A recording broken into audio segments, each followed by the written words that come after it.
Namoz vaqtida inson miyasida haqiqiy mo'jiza sodir bo'ladi. Malayziya universiteti olimlari bu haqida tadqiqot o'tkazishga qaror qilishdi. Ular namoz o'qiyotgan insonlarning boshiga maxsus datchiklar o'rnatib, namoz paytida miyada nima sodir bo'lishini kuzatdilar va natijalar ularni hayratga soldi. Har bir rakatda miyada alfa to'lqinlari faollashdi. Aynan shu to'lqinlar ichki xotirjamlik, diqqat va ruhiy barqarorlik uchun javob beradi. Eng ajoyib holat esa sajda vaqtida kuzatildi.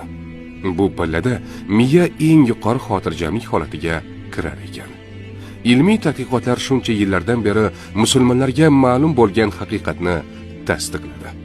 Namoz ruh va aql uchun davo. Agar qalbingiz tinchlik izlasa, ilk qadamingiz sajda bo'lsin.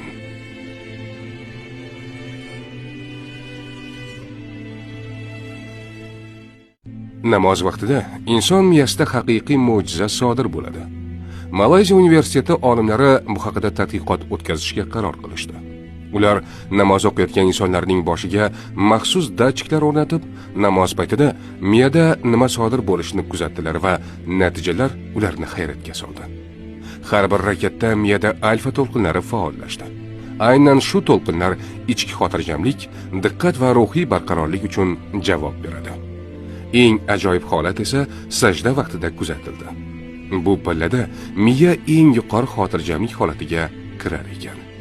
Ilmiy tadqiqotlar shuncha yillardan beri musulmonlarga ma'lum bo'lgan haqiqatni tasdiqladi. Namoz ruh va aql uchun davo.